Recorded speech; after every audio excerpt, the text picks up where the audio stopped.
ಇದು very very important, very very important. ಇದು ನೀವು ಈಗ ಡಿಗ್ರಿ ಮುಗಿದ್ಮೇಲೆ ಮಾಡಬೇಕಾಗಿರೋದು ಇದು ಇಂಪಾರ್ಟೆಂಟ್. ಫಸ್ಟ್ ಅದು ನಿಮಗೆ ಹೇಳಿದ್ವಿ ಏನಂದ್ರೆ ಆತ್ಮವಿಶ್ವಾಸವನ್ನು ಹೆಚ್ಚಿಸಿಕೊಡೋದು ಅಂತ. Very very important. ಅಂದ್ರೆ ನೀವು ಯಾವುದೋ ಒಂದು ಇಂಟರ್ವ್ಯೂ ಹೋಗ್ಬೇಕಂದ್ರೆ ಯಾವ ಕೆಲಸಕ್ಕೆ ಹೋಗ್ತಿದ್ವಿ, ಯಾವ ವರ್ಕಿಗೆ ಹೋಗ್ತಾ ಇದ್ರಿ, ಅದ್ರ ಬಗ್ಗೆ ನಿಮ್ಗೆ ನಾಲೆಡ್ಜ್ ಇರ್ತದೆ. ಅದಕ್ಕೆ ನೀವು ಅದಕ್ಕೆ ರೆಡಿ ಆಗಬೇಕು. ಪುಸ್ತಕದಲ್ಲಿರ್ಬೋದು, ಇಂಟರ್ನೆಟಲ್ಲಿ ಇರ್ಬೋದು, ಅಥವಾ ಗೂಗಲಲ್ಲಿ ಚೆಕ್ ಮಾಡ್ಬೋದು, ಅಥವಾ ನಿಮ್ಮ ಟೀಚರ್ಸಿಂದ ಕಲ್ತ್ಕೋಬೋದು, ಇನ್ನೊಂದು ಯಾವುದೇ ರೀತಿಯಲ್ಲಿ ಇರ್ಬೋದು. ಅದೆಲ್ಲ ನಿಮ್ಗೆ ಏನಾಗಿರ್ಬೇಕು ಅಂತಂದರೆ ನಿಮಗೆ ಗೊತ್ತಿರಬೇಕು. ಆವಾಗ ಮಾತ್ರ ನಿಮಗೆ ಕಾನ್ಫಿಡೆನ್ಸ್ ಬಂದಿರುತ್ತೆ, ಉತ್ತರ ಕೊಡಲಿಕ್ಕೆ ನೀವು ಆಗುತ್ತೆ. ಅದಕ್ಕೆ ನಾವು ಹೇಳ್ತೀವಿ ಬೂಸ್ಟ್ ಸೆಲ್ಫ್ ಕಾನ್ಫಿಡೆನ್ಸ್ ಬೂಸ್ಟ್ ಮಾಡೋದು, ಬೂಸ್ಟ್ ಆಗುತ್ತೆ. ಆ ಬೂಸ್ಟ್ ಆಗೋದು ಮಾತ್ರ ನಿಮಗೆ ಇದು ಮಾಡಲಿಕ್ಕೆ ಸಾಧ್ಯತೆ ಇದೆ. ಎರಡನೇದು ನೀವು ಇಂಗ್ಲೀಷಲ್ಲೇ ಓದಿ, ಅಂಡರ್ಸ್ಟ್ಯಾಂಡಿಂಗ್ ಆಫ್ ದ ಕಂಪನಿ. ಯಾವುದೇ ಕೆಲಸಕ್ಕೆ ಹೋಗ್ಬೇಕಂದ್ರೆ ನೀವು ಬಿಟೆಕ್ ಸಾಮಾನ್ಯವಾಗಿ ಪ್ರೈವೇಟಲ್ಲಿ ಒಳ್ಳೊಳ್ಳೆ ಜಾಬ್ಗಳಿರುತ್ತಲ್ವಾ ಇರುತ್ತೆ. ಅವಾಗ ಕಂಪನಿ ಪ್ರೊಫೈಲ್ ಅನ್ನು ನೀವು ನೋಡಬೇಕು. ಕಂಪನಿ ಪ್ರೊಫೈಲ್ ನಾವು ಯಾವ ಕೆಲಸಕ್ಕೆ ಹೋಗ್ತೀವಿ, ಆ ಕಂಪನಿ ಏನು, ಯಾವ ರೀತಿ ಬೆಳಕು ಬಂದಿದೆ, ಅಲ್ಲಿ ಸಾಧನೆ ಏನು, ಅಂದರೆ ಅಚೀವ್ಮೆಂಟ್ಸ್ ಏನು, ಅದು ಗ್ರೋತ್ ಏನಿದೆ, ಇದ್ರ ಬಗ್ಗೆ ನಿಮಗೆ ನಾಲೆಡ್ಜ್ ಇರಬೇಕು. ಆವಾಗ ಮಾತ್ರ ನೀವು ಏನಾದ್ರು ಆ ಕಂಪನಿ ಬಗ್ಗೆ ಏನೇ ಕ್ವಶನ್ ಕೇಳಿದ್ರು ಕೂಡ ಕ್ರಾಸ್ ಕ್ವಶನ್ ಕೇಳಿದ್ರೆ ಉತ್ತರ ಕೊಡಲಿಕ್ಕೆ ಸಾಧ್ಯತೆ ಆಗುತ್ತೆ. ನೆಕ್ಸ್ಟ್ ಓದಿ. Effective answers to question. Effective answer the questions. Effective answer the question. ನೀವು ಡೆಪ್ತ್ ಆಗಿ ನೀವು ಸ್ಟಡಿ ಮಾಡಿದ್ರೆ ಎಫೆಕ್ಟಿವ್ ಉತ್ತರ ಕೊಡ್ತೀವಿ. ಇಲ್ಲ ಅಂತಂದ್ರೆ ನಮಗೆ ಉತ್ತರ ಕೊಡಲಿಕ್ಕೆ ನೀವು ವೀಕ್ ಉತ್ತರ ಕೊಟ್ರೆ ನಿಮ್ಮಂತ 10 ಜನ ಇರ್ತಾರೆ, 10 ಜಾಬ್ ಇದೆ ಅಂತಂದ್ರೆ 100 ಜನ ಇರ್ತಾರೆ. ಆ 100 ಜನದಲ್ಲಿ ನೀವು ಬೇಕಾಗಿರುವಂಥವ್ರಿಗೆ 10 ಜನ. ಅದಕ್ಕೆ ಎಫೆಕ್ಟಿವ್ ಆನ್ಸರ್ ಅನ್ನು ಕೊಡ್ಬೇಕು. ಗೊತ್ತಾಯ್ತಾ? ನೆಕ್ಸ್ಟ್ ನೀವು ಓದಿ.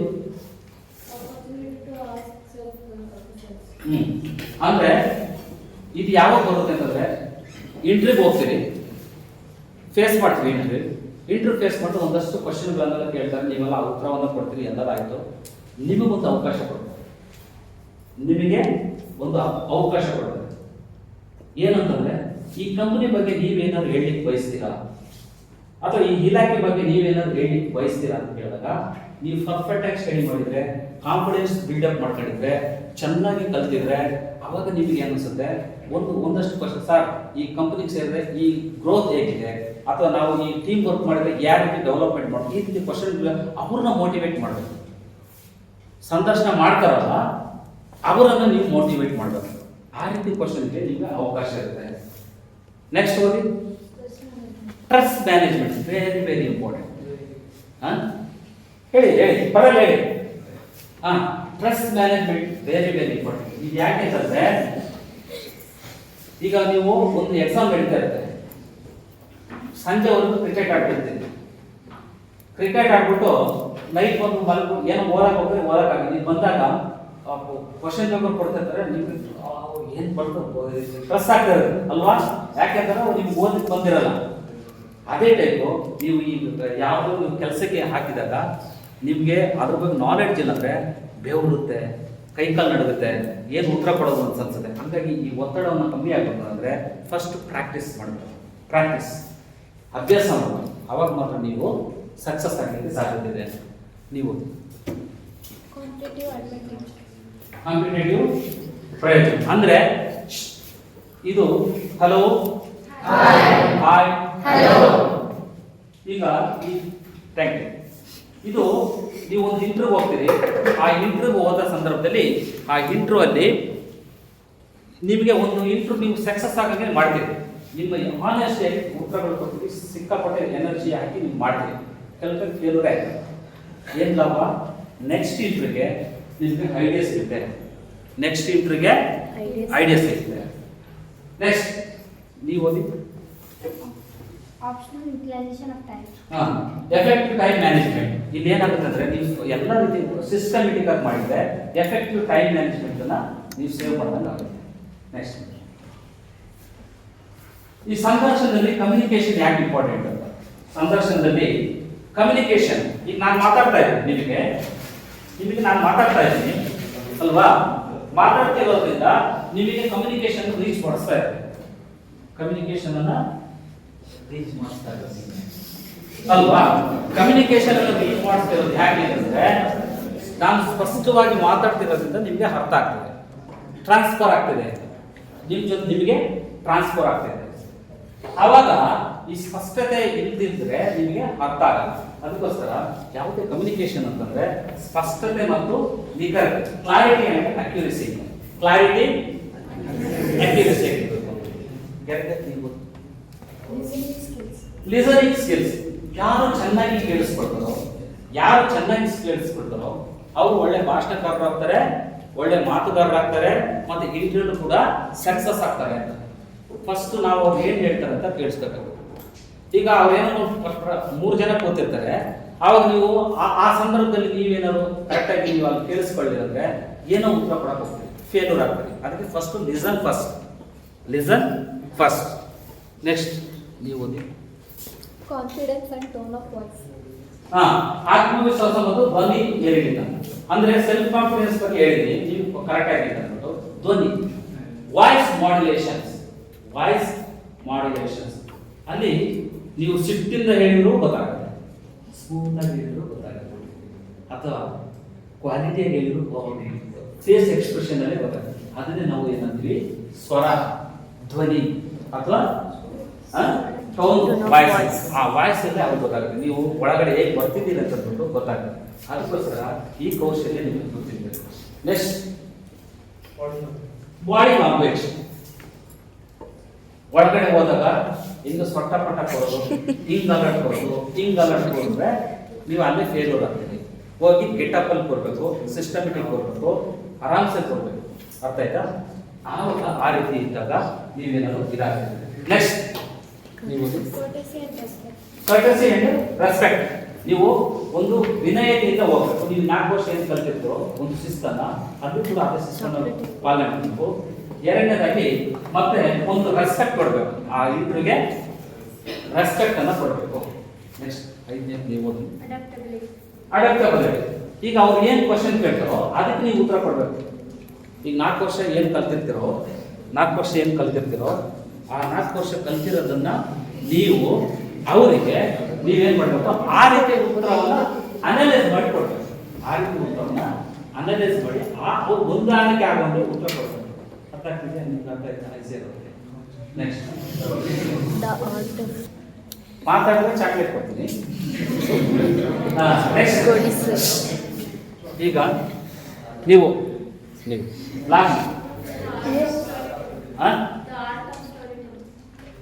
Art of story telling.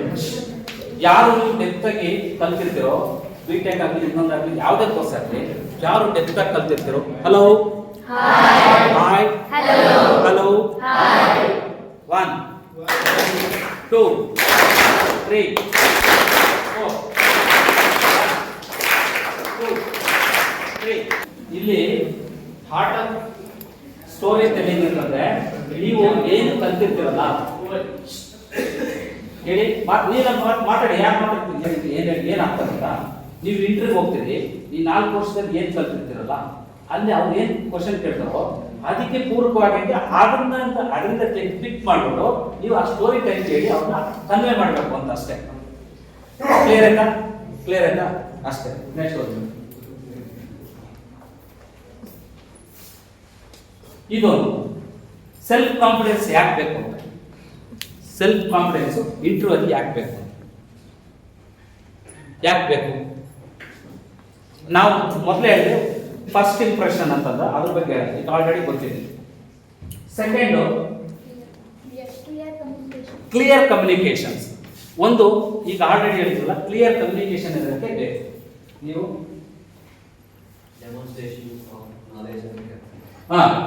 Capability demonstration ಮಾಡೋದು, ಅದ್ರ ಬಗ್ಗೆ ನಿಮ್ಗೆ ಏನು ನಿಮ್ಮ ನಾಲೆಡ್ಜ್ ಏನು ಕಲ್ತಿರ್ತೀರೋ ಅದನ್ನ ಡೆಮೋನ್ಸ್ಟ್ರೇಷನ್ ಮಾಡಲಿಕ್ಕೋಸ್ಕರ ಬೇಕು.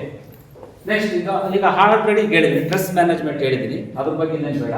ಮತ್ತೆ ಪ್ರೊಫೆಷನಲ್ ಬಗ್ಗೆನೂ ಹೇಳಿದ್ದೀನಿ. ಈಗ ನಿಮ್ಗೆ ಒಂದು ನಾಲೆಡ್ಜ್ ಚೆನ್ನಾಗಿದ್ರೆ ನೀವು ಅದ್ರ ಬಗ್ಗೆ ಅಂದ್ಬಿಟ್ಟು, ಮತ್ತೆ ನಿಮ್ಮ ಸ್ಟ್ರೆಂತ್ ಏನು ಅಂತ, ಅಲ್ಲಿ ನಿಮ್ಮ ಸ್ಟ್ರೆಂತ್ ಏನು ಅನ್ನೋದ್ರ ಬಗ್ಗೆ ನೀವು ನಿಮ್ಮ ಸ್ಟ್ರೆಂತ್ ಏನೋ ಇದೇನೋ ಅನ್ನೋದ್ರ ಬಗ್ಗೆ ಅಲ್ಲಿ ಗೊತ್ತಾಗುತ್ತೆ. ಓಕೆನಾ? ನೆಕ್ಸ್ಟ್ ಮೇಡಮ್ ನೋಡಿ, ಇನ್ನೊಂದು ನೋಡಿ, ಇದು important, very important. Self confidence ಯಾಕೆ ಬೇಕು ಅಂತ. ಸೆಲ್ಫ್ ಕಾನ್ಫಿಡೆನ್ಸ್ ಯಾಕೆ ಬೇಕು, ಅದನ್ನ ಬೆಳೆಸ್ಕೊಳ್ಳೋದು ಹೇಗೆ? ಸೆಲ್ಫ್ ಕಾನ್ಫಿಡೆನ್ಸ್, ಈಗ ನೀವು ಡಿಗ್ರಿ ಮಾಡ್ತಿದ್ರಿ, 4 years ಡಿಗ್ರಿ ಮಾಡ್ತಿದ್ರಿ, ನೀವು ಸ್ಟೇಟ್, ಈಗ ನಾನು ಕೇಳಿದ್ದೆ, ಯಾರು ಹೇಳಿ ನೀವು 10 ಮೀನ್ ಯುವರ್ ಸೆಲ್ಫ್ ಅಂದಾಗ ಯಾರು ಹೇಳಿಲ್ಲ. ಹಂಗಾದ್ರೆ ಏನು ಕಲ್ತಿದ್ರಿ? ಇದು ಬಿಲ್ಡಪ್ ಮಾಡ್ಬೇಕಂತಂದ್ರೆ ಈ ಕಂಡೀಷನ್ ಅಪ್ಲೈ ಮಾಡಬೇಕು. ನೀವು ಓದಕ್ಕಾರ ಓದಿ, ಕೆಲಸಕ್ಕಾರ ಹೋಗಿ, ಮನೆಯಲ್ಲಾರು ಮಾತಾಡಿ ಅಥವಾ ರೈತರಿಗೆಲ್ಲಾರು ಮಾತಾಡಿ, ಇದನ್ನ ನೀವು ಅಳವಡಿಸ್ಬೇಕು. ಇದು ವೆರಿ ವೆರಿ ಇಂಪಾರ್ಟೆಂಟ್. ಇದನ್ನ ಯಾರು ಅಳವಡಿಸ್ಕೊಳ್ತಾರೋ ಅವನು ಸೊಸೈಟಿಯಲ್ಲಿ ಸಕ್ಸಸ್ ಆಗ್ತಾನೆ. ಸೊಸೈಟಿಯಲ್ಲಿ ಸಕ್ಸಸ್ ಆಗಬೇಕು ಅಂದ್ರೆ ಇದನ್ನ ಯಾರು ಅಳವಡಿಸ್ಕೊಳ್ತಾನೋ ಅವನು ಸಕ್ಸಸ್ ಆಗ್ತಾನೆ. ಮೊದಲನೇದೇನು? Complete preparations. ಬಿಟೆಕ್ ಪ್ರಿಪರೇಷನ್ ಆಗಿ ಯಾವ ಸಬ್ಜೆಕ್ಟ್ ಪ್ರಿಪರೇಷನ್ ಫಸ್ಟ್, ಏನೇನು ಅಂದ್ರೆ ಕೋರ್ಸ್ ಮೆಟೀರಿಯಲ್ಸ್ ಅದಕ್ಕೆ ಏನ್ ಬೇಕು, ಆ ಸಬ್ಜೆಕ್ಟ್ ಏನ್ ಬೇಕು ಅಥವಾ ಆ ಇಂಟ್ರಿಗೆ ಏನ್ ಬೇಕು ಅದನ್ನು ಫಸ್ಟ್ ಕಲೆಕ್ಟ್ ಮಾಡಬೇಕು. ಅರ್ಥ ಆಗ್ತಿದೆಯಾ? ಅದನ್ನು ಕಲೆಕ್ಟ್ ಮಾಡಬೇಕು. ಎರಡನೇದು ಪ್ರಾಕ್ಟೀಸ್ ಪ್ರಾಕ್ಟೀಸ್ ಪ್ರಾಕ್ಟೀಸ್ ಪ್ರಾಕ್ಟೀಸ್. ಒಂದ್ಸರಿ ಬರಲಿಲ್ಲ ಮಾಡಿ, ಈ ರೀತಿ ಪ್ರಾಕ್ಟೀಸ್ ಪ್ರಾಕ್ಟೀಸ್ ಪ್ರಾಕ್ಟೀಸ್ ಎಷ್ಟು ಸರಿ ಮಾಡ್ತಾರೋ ಅಷ್ಟು ಪರ್ಫೆಕ್ಟ್ ಆಗ್ತೀರ. ಡಿಗ್ರಿಲಾದ್ರೂ ಅಷ್ಟೇ, ಒಂದು ಪ್ರೋಗ್ರಾಮ್ ಅಂತಂದ್ರೆ 10 ಸರಿ ರಿಹರ್ಸಲ್ ಮಾಡಬೇಕು. ವೋಟ್ ಆಫ್ ಥ್ಯಾಂಕ್ಸ್ ಹೆಂಗೆ ಮಾಡಬೇಕು, ಸ್ವಾಗತ ಹೆಂಗೆ ಮಾಡಬೇಕು, ಮತ್ತೆ ಇಂಟ್ರೊಡ್ಯೂಸ್ ಹೇಗೆ ಮಾಡಬೇಕು, ಈ ರೀತಿ ನೀವು ಸ್ಟಡಿ ಆಗ್ತದೆ. ಆದರೆ ನೀವು ಕಾಲೇಜ್ ಡೇ ಮಾಡ್ತಿರ್ತಾರೆ, ಕಾಲೇಜ್ ಡೇಯಲ್ಲಿ ನಿಮಗೊಂದು ಪಾತ್ರ ಕೊಡ್ತಾರೆ, ಆ್ಯಂಕರಿಂಗ್ ಮಾಡಿದ್ದು ಅಂದ್ಬಿಟ್ಟು. ಅವಾಗ ಏನು ಮಾಡ್ತೀರಿ? ಸುಮ್ಮನೆ ಹೋಗಿ ಮಾಡ್ಬಿಡ್ತೀರಾ? ಇಲ್ಲ ಅಲ್ವಾ? ಅವಾಗ ಏನು ಮಾಡ್ತೀವಿ? ನೀಟಾಗಿ ಪ್ರಿಪ್ರೇಷನ್ ಅಂತೀರಿ. ಅದನ್ನ ಅಭ್ಯಾಸ ಮಾಡಿದಾಗ ನೀವು ಪರ್ಫೆಕ್ಟಾಗಿ ಮಾಡ್ತೀರಾ ಅಲ್ವಾ? Next positive thinking. Positive thinking ಬಗ್ಗೆ ನಾನು ಹೇಳಕ್ ಹೋಗಲ್ಲ. ನೆಕ್ಸ್ಟ್ ಬಾಡಿ ಲ್ಯಾಂಗ್ವೇಜ್ ಅನ್ನ ನೀವು ಪರ್ಫೆಕ್ಟ್ ಆಗಿ ಯಾರು ಮಾಡ್ತೀರೋ, ಮೈಂಡ್ ಸೆಟ್ ಯಾರು ಉಪಯೋಗಿಸ್ತೀರೋ ಅವ್ರು ಪರ್ಫೆಕ್ಟ್ ಆಗಿ ನೀವು ಮಾಡ್ತೀರ. ನೆಕ್ಸ್ಟ್ ಈಗ ಒಂದು ಸ್ಟೋರಿ. ಹಲೋ, ಹಾಯ್, ನಿಮಗೆ ರಿಲೇಟೆಡ್ ಒಂದು ಸ್ಟೋರಿ,